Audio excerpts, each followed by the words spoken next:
In the Trinity, there is said to be three distinct persons: the Father, Son, and Holy Spirit, and each of the persons is fully God. Now, stopping there, it would appear that Christians actually worship three gods. However, nowhere in the Bible or Christian tradition does the Trinitarian concept become a tritheism, meaning three gods.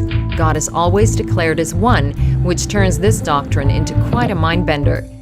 The Father, the Son, and the Holy Spirit are said to share one nature, but the Father is not the same person as the Son, who is not the same person as the Holy Spirit, who is not the same person as the Father. They are three distinct persons in one substance, essence, or nature. Chronicles of Narnia author C.S. Lewis suggests that humans shouldn't be able to fully grasp a being that is beyond our three-dimensional world, and uses this following example. If you are using only one dimension, you can draw only a straight line.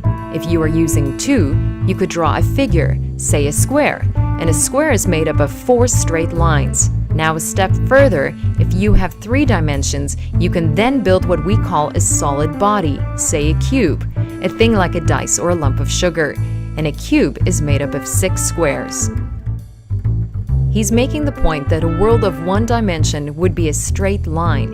In a two-dimensional world, you still get straight lines, but many lines make one figure. And in a three-dimensional world, you still get figures, but many figures make one solid body. In other words, as you advance to more real and more complicated levels, you do not leave behind you the things you found on the simpler levels. You still have them, but combined in new ways, in ways you could not imagine if you knew only the simpler levels. Now, the Christian account of God involves just the same principle. The human level is a simple and rather empty level. On the human level, one person is one being, and any two persons are two separate beings.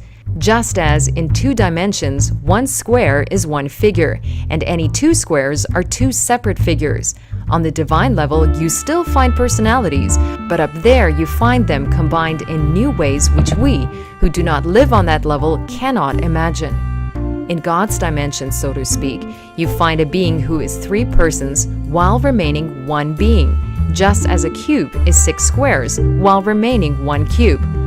Of course, Lewis admits we cannot fully conceive a being like that, just as if we were so made that we perceived only 2 dimensions in space, we could never properly imagine a cube. But we can get a sort of faint notion of it, and when we do, we are then, for the first time in our lives, getting some positive idea, however faint, of something super personal, something more than a person. It is something we could never have guessed, and yet once we have been told, one almost feels one ought to have been able to guess it, because it fits in so well with all the things we know already. The doctrine of the Trinity is the most difficult idea in Christianity, and yet one of the most fundamental. It instructs Christians on who God is, how He is to be worshipped, and how God interacts with humanity.